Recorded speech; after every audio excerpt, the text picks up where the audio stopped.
Hello everybody, welcome once again to my channel Krishna Singh Dev. यहाँ पर हम मिल रहे हैं आज क्लास 11 के स्टूडेंट्स के लिए। बच्चों, जैसे मैंने आपको बोला था, पिछले कुछ दिनों से मेरी कुछ मेडिकल कंडीशन जो थी, वो मेरी जो स्टेट थी ठीक नहीं थी, because I had to undergo a surgery. And मेरे वीडियोस काफी इनकंसिस्टेंटली अपलोड हो रहे थे यूट्यूब पे, but now I am almost fit and I am ready to upload lots of videos for you people। and जैसा हमने discuss किया था प्रीवियस वीडियो में कि अगर मैं अभी हर एक चैप्टर वाइज जाऊंगी तो हो सकता है हमारा सिलेबस काफी कम लेट कंप्लीट हो और मैं आपको अपना बेस्ट नहीं दे पाऊंगी। इसीलिए मैं अब जो स्ट्रैटेजी है उसको चेंज कर रही हूँ और मैं ऐसे टॉपिक्स को पिक कर रही हूँ जहां पर आपको सबसे ज्यादा डिफिकल्टी हो सकती है। तो उन्हीं टॉपिक्स में से एक टॉपिक है डिप्रिसिएशन। यस, ये जो चैप्टर है डिप्रिसिएशन का, चाहे आप सीबीएसई बोर्ड को बिलोंग करते हो, आईएससी बोर्ड को बिलोंग करते हो या फिर स्टेट बोर्ड को बिलोंग करते हो, ये डिप्रिसिएशन के चैप्टर सबको परेशान करता है। बट इनफैक्ट ये चैप्टर जो है वो काफी इजी चैप्टर है। इसको अगर आपने एक बार ही बहुत अच्छे से समझ लिया है तो you are not going to face any difficulty in your life ever. And one more important thing कि अगर आप सीबीएसई एंड आईएससी बोर्ड को बिलोंग करते हैं तो नेक्स्ट ईयर आपको एक चैप्टर पढ़ना है which is called cash flow statement. तो कैश फ्लो स्टेटमेंट का जो चैप्टर है उसके अंदर डिप्रिसिएशन की बहुत सारी इंप्लीकेशन रहने वाली है, and that is why this chapter again become very very important chapter. चलिए, तो मैं इधर उधर की बात नहीं करूंगी, आज मैं आपके साथ कुछ बहुत इंपॉर्टेंट चीजें डिस्कस करने वाली हूँ। आपको थ्योरी ऑफ डिप्रिसिएशन जो है वो खुद से पढ़ना है, उसमें मेरा इतना रोल नहीं है, that you can do on your own. ठीक है, मैं सिर्फ कुछ इंपॉर्टेंट चीजें आपको एक्सप्लेन कर देती हूँ और फिर हम आगे बढ़ जाएंगे to the practical part of this chapter. देखिए, सबसे पहले बात करते हैं डिप्रिसिएशन होता क्या है। हम सब ने बेसिक अकाउंटिंग टर्मिनोलॉजी में पढ़ी हुई है कि देयर आर फिक्स्ड एसेट्स। जब हम फिक्स एसेट्स की बात करते हैं, so there are two type of fix asset, one is called tangible fix asset and दूसरा is called intangible asset. Now what do we understand by the tangible assets? Tangible assets जिनका की कोई physical existence है, जिनको touch किया जा सकता है, जिनको फील किया जा सकता है, these are called tangible asset. जैसे कि आपका लैंड एंड बिल्डिंग हो सकता है, फर्नीचर हो सकता है, या फिर मशीनरी, प्लांट एंड मशीनरी, ये सारी चीजों को टेंजिबल फिक्स एसेट बोलते हैं। जबकि इनटेंजिबल फिक्स एसेट के अंदर क्या आता है? इनटेंजिबल फिक्स एसेट के अंदर आपका गुडविल, कॉपीराइट एंड पेटेंट, इस तरह की चीजें आती हैं। ठीक है, तो इन सबको हम बोलते हैं इनटेंजिबल एसेट। अब अगर मैं बात करूं कि इनकी वैल्यू क्या हमेशा एक जैसी रहने वाली है? अगर मैंने आज एक लैंड एंड बिल्डिंग या फिर प्लांट एंड मशीनरी परचेज किया है एक x amount, let's say 5 lakh rupees का, तो क्या 5 साल के बाद भी ये 5 लाख रुपीस का होने वाला है? Answer is no. इसके ऊपर कुछ ना कुछ वैल्यू का रिडक्शन हो जाएगा। क्यों? क्योंकि हम इसे कॉन्टिन्यूसली यूज कर रहे हैं, तो वियर एंड टियर की वजह से, या मशीनरी की बात करें हम तो टेक्नोलॉजी चेंज होती रहेगी, उसकी वजह से यहाँ पर ऑब्सोलेंस भी आ सकती है। एंड क्या हो सकता है, आपका जो मशीनरी है उसकी अब नई अपडेटेड टेक्नोलॉजी आ चुकी है और उसकी वैल्यू गिर चुकी है, इसीलिए हम बोलेंगे कि ये मशीनरी की वैल्यू अब पहले जैसी नहीं रही। तो इसी रिडक्शन इन वैल्यू का ही नाम है डेप्रिसिएशन। और ये डेप्रिसिएशन जो है वो सिर्फ फिक्स एसेट के टेंजिबल वाले फिक्स एसेट पे लगता है। इनटेंजिबल की वैल्यू क्या रिड्यूस नहीं होती है? यस, उसकी वैल्यू भी रिड्यूस होती है, लेकिन उस रिडक्शन इन वैल्यू को हम लोग डेप्रिसिएशन के नाम से नहीं बुलाते, उसको कहा जाता है अमोर्टाइजेशन, जो कि आपके सिलेबस का पार्ट नहीं है। लेकिन अमोर्टाइजेशन क्या होता है ये एटलीस्ट आपको पता होना चाहिए। तो हमारे पास दो चीजें हैं, एक तो फिक्स एसेट, फिक्स एसेट के अंदर टेंजिबल फिक्स एसेट, एंड हमने उस पर पढ़ा कि टेंजिबल फिक्स एसेट के ऊपर जो रिडक्शन इन वैल्यू होता है उसे हम बोलते हैं डेप्रिसिएशन, जो कि हमारे चैप्टर का नाम भी है। और इनटेंजिबल एसेट में जो रिडक्शन इन वैल्यू होता है, दिस इज कॉल्ड अमोर्टाइजेशन। तो अमोर्टाइजेशन तो आप यहाँ पर अभी नहीं पढ़ेंगे। अब हम अगर डेप्रिसिएशन की बात करें, डेप्रिसिएशन को चार्ज करने की क्या मेथड होते हैं? डेप्रिसिएशन जो है, जो कि रिडक्शन इन वैल्यू है because of wear and tear, because of obsolescence, because of change in technology etcetera, इसको चार्ज करने के दो मेथड हम लोगों को इस साल पढ़ने हैं। वैसे तो और भी मेथड होते हैं, लेकिन अभी जो आपके पोर्शन में है, जो क्लास 11th में आपको पढ़ने हैं, वो क्या है? एक होता है SLM, और एक होता है WDV, या जिसको हम बोलते हैं or reducing balance method, RDM। Okay ma'am ये क्या लिख दिया आपने, ये एब्रिविएशन से तो हमें समझ ही नहीं आ रहा है। देखो ये जो WDV एंड SLM है, ये SLM पहले बता देती हूँ आपको। SLM का मतलब होता है स्ट्रेट लाइन मेथड। क्या है ये? Straight line method. मतलब यहाँ पर हर साल जो डिप्रिसिएशन है through out the life of asset वो एक जैसा रहने वाला है। तो ये एक तरीके से एक स्ट्रेट लाइन में चलता है। हर साल आप एक ही अमाउंट ऑफ डिप्रिसिएशन को चार्ज करते हैं यहाँ पे, इसीलिए इसको बोला जाता है SLM, स्ट्रेट लाइन मेथड। अगर एक एसेट 5 लाख की है और वो 10 साल चलने वाली है, तो हर साल हम 50,000 रुपीज का डिप्रिसिएशन डिडक्ट करेंगे। एक ही लाइन में डिप्रिसिएशन चल रहा है, इसीलिए इसको कहा जाता है SLM मेथड। दूसरा जो मेथड है रिड्यूसिंग बैलेंस मेथड या फिर रिटर्न डाउन वैल्यू मेथड, जिसका नाम है क्या है? रिटर्न डाउन वैल्यू या रिड्यूसिंग बैलेंस मेथड। यहाँ पर डिप्रिसिएशन जो है वो कैसे चार्ज किया जाता है? ये स्ट्रेट लाइन पे नहीं चलता है। यहाँ पर क्या होता है, इनिशियल फ्यू ईयर में ज्यादा डिप्रिसिएशन चार्ज किया जाता है, फिर धीरे धीरे डिप्रिसिएशन जो है वो रिड्यूस होता जाता है। ठीक है, तो कुछ इस तरीके से ऐसा नेगेटिवली स्लोप कर्व होता है पहले। ठीक है, इस तरीके से आपका डिप्रिसिएशन होता है। तो मतलब यहाँ पर क्या हो रहा है, यहाँ पर जो डिप्रिसिएशन है इनिशियल ईयर में हम ज्यादा चार्ज कर लेते हैं, जबकि एसेट की एफिशिएंसी ज्यादा रहेगी, और लेटर ऑन धीरे धीरे उस डिप्रिसिएशन को कम चार्ज करते जाते हैं, क्योंकि उसकी एफिशिएंसी भी कम होती जा रही है। अब हम लोग सबसे पहले ये कुछ टर्म्स है इनको समझ लेते हैं। आपको डिप्रिसिएशन तो अभी तक समझ में आ गया। डिप्रिसिएशन का मतलब क्या है? डिप्रिसिएशन का मतलब है reduction in value of fix asset. और कौन सी fix asset? Tangible fix asset. Reduction in value of tangible fixed asset.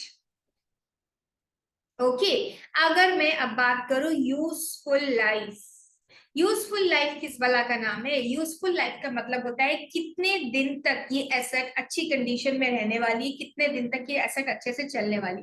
जब भी कोई फैक्ट्री से मैन्युफैक्चर करती है, जैसे हम मशीन या प्लांट के बारे में बोले, तो वो इसकी एक एस्टिमेटेड यूजफुल लाइफ खुद बताते कि अगले आने वाले 10 साल तक या 12 साल तक या 15 साल तक ये एसेट कोई प्रॉब्लम नहीं करेगी, छोटा मोटा इसका मेंटेनेंस करना पड़ेगा, इतनी इसकी यूजफुल लाइफ है। और डिपेंड करता है कि आप इसको कैसे यूज करते हैं। अगर आपने हमारी बताई हुई टर्म्स एंड कंडीशंस के हिसाब से इसे यूज किया, तो इतने साल तक तो ऐसा अच्छे से चलने वाली है। तो ये एस्टिमेटेड यूजफुल लाइफ जो है, मतलब कि वो एक एसेट की लाइफ बताती है कि इतने दिन तक ये एसेट ठीक से चलेगी, उसके बाद क्या हो जाएगा, उसके बाद ये एसेट बार बार बिगड़ने लगेगी, या फिर इसमें जल्दी जल्दी रिपेयर लगेगा और ये परेशान करने लगेगी। मतलब वो समय आ गया है कि अब एसेट को चेंज करना पड़ेगा।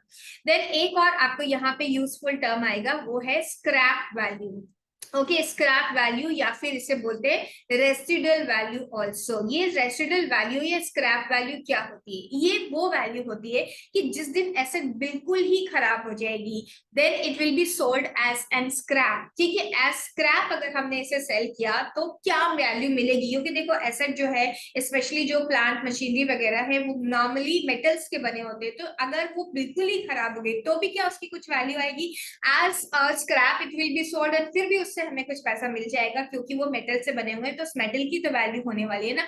तो उस वैल्यू को जो कि at the end of the life of asset मिलेगी, उसे हम बोलते हैं स्क्रैप वैल्यू, या फिर उसका नाम होता है रेसिडुअल वैल्यू। तो ये तीनों टर्म आपको अच्छे से याद होनी चाहिए। एक और इंपॉर्टेंट चीज मैं आपको बताऊं कि जो भी हमारी एसेट होती है, उस एसेट में हम क्या क्या चीजें इंक्लूड करते हैं। फॉर एग्जाम्पल, मैंने खरीदी मशीनरी।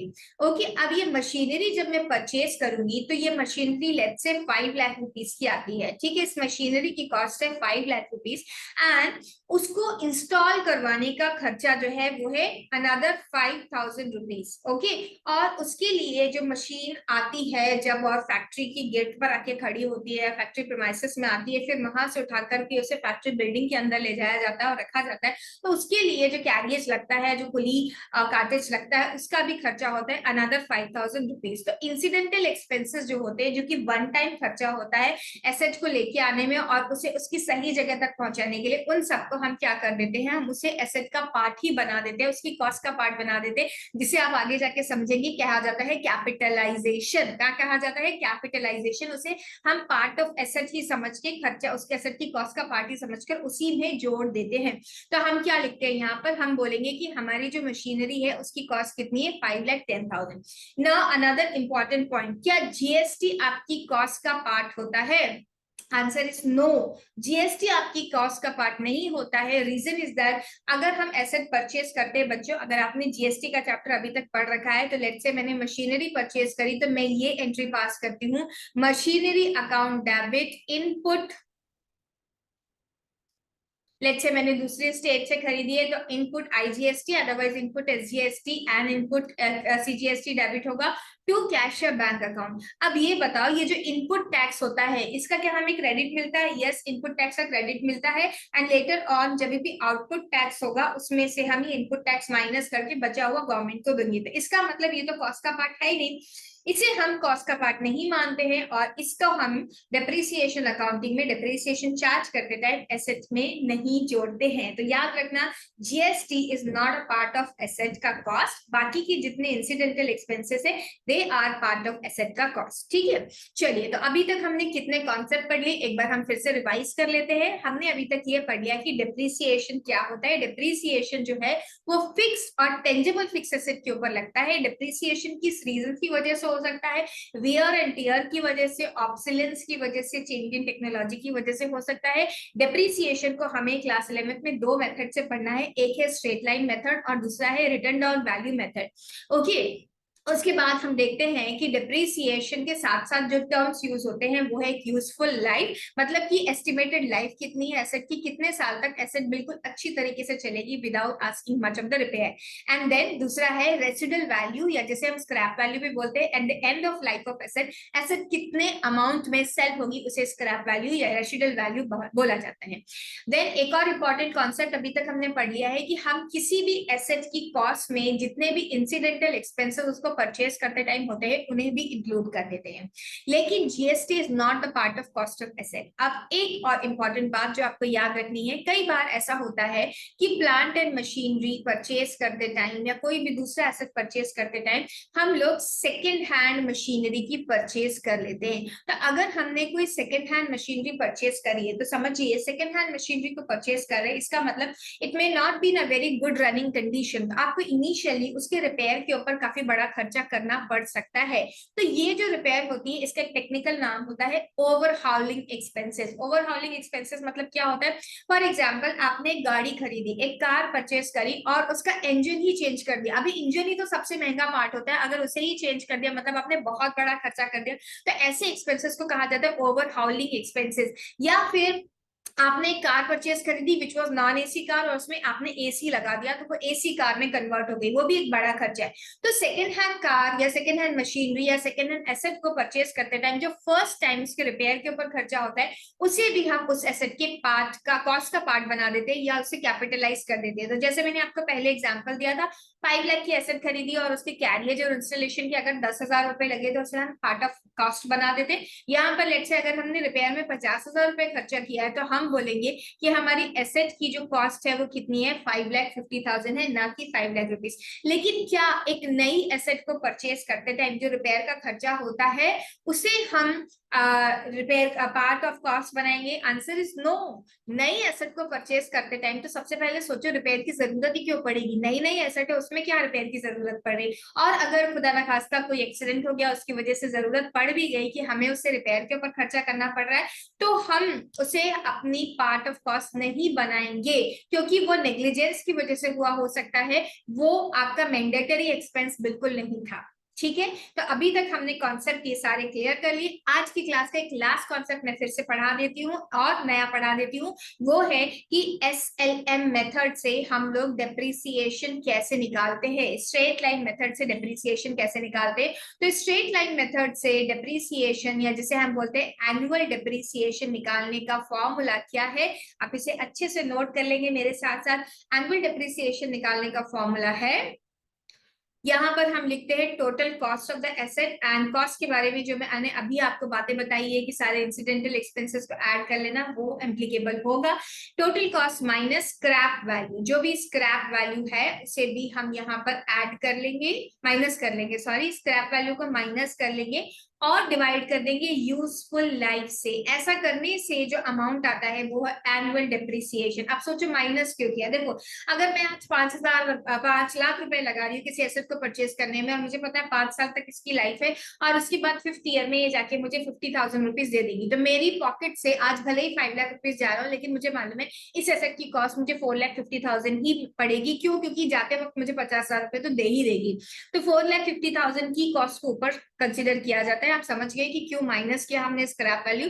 और नीचे उसे यूजफुल लाइफ से डिवाइड किया जाता है। क्यों यूजफुल लाइफ से डिवाइड किया जाता है? ताकि हमें पता चले कि हर साल हमें कितना डिप्रिसिएशन चार्ज करना है। और ये कौन से मेथड के अकॉर्डिंगली डिप्रिसिएशन का फॉर्मूला है? स्ट्रेट लाइन मेथड के अकॉर्डिंगली। स्ट्रेट लाइन मेथड में हर साल एक ही जैसा डिप्रिसिएशन चार्ज किया जाता है। ठीक है, चलिए अब हम जा रहे हैं परसेंटेज और रेट ऑफ डिप्रिसिएशन का फॉर्मूला लर्न करने के लिए। तो रेट ऑफ डिप्रिसिएशन कैसे निकालेंगे? ये तो बात हो गई एनुअल डिप्रिसिएशन की। अगर मुझे रेट ऑफ डिप्रिसिएशन निकालना है तो हम क्या करेंगे? एनुअल डिप्रिसिएशन को यहाँ पर लिखेंगे, एनुअल डिप्रिसिएशन, और उसे डिवाइड करेंगे टोटल कॉस्ट से। Annual depreciation divided by total cost multiplied by 100 करेंगे तो जो आपका आंसर आएगा वो आएगा परसेंटेज में, and this is going to be the percentage of depreciation. तो मतलब अगर मैं यहाँ पे निकाल लूं 5,50,000 की मेरी एसेट की कॉस्ट है और 50,000 का मेरा स्क्रैप वैल्यू है, तो ये हो गया 5,50,000 माइनस 50,000 एंड लेट से एसेट है 10 साल तक चलने वाली। तो 5 लाख डिवाइडेड बाय 10 मेरा ईयरली डिप्रिसिएशन हो जाएगा 50,000। वेयरएज यहाँ पर अगर मुझे रेट निकालनी होगी तो मैं लिखूंगी 50,000 डिवाइडेड बाय 5,50,000 इनटू 100, ऐसे करके मेरा रेट ऑफ डेप्रिसिएशन आ जाएगा। तो ये दो फॉर्मूलाज आपको बहुत अच्छे से याद रखने हैं। आने वाली क्लास में बेस्ड ऑन दिस हम लोग क्वेश्चंस करेंगे और साथ ही साथ हम लेजर अकाउंट ऑफ डेप्रिसिएशन सीखेंगे। हाँ, इस चैप्टर के लिए आपको लेजर का कॉन्सेप्ट बहुत अच्छे से क्लियर होना चाहिए। जर्नल एंट्री से ज्यादा क्वेश्चन लेजर के यहाँ पर आएंगे, जनरल एंट्री थोड़ा कम पूछा जाता है। तो आप जब नेक्स्ट क्लास अटेंड करेंगे तो मैं आपसे एक्सपेक्ट कर रही हूँ कि आप अपना लेजर का कॉन्सेप्ट थोड़ा अच्छे से रिवाइज करके आएंगे, क्योंकि यहाँ पर डायरेक्ट पोस्टिंग ऑफ लेजर होने वाली है। यहाँ पर आप जनरल एंट्री पास करके फिर लेजर में पोस्टिंग नहीं करेंगे। चलिए स्टूडेंट्स, आज के लिए इतना ही। चैनल को अगर अभी तक आपने सब्सक्राइब नहीं किया तो सब्सक्राइब करना मत भूलिए, एंड वीडियो को लाइक एंड शेयर करना तो बनता ही है। चलिए मिलते हैं नेक्स्ट क्लास में, तब तक के लिए bye, have a great day.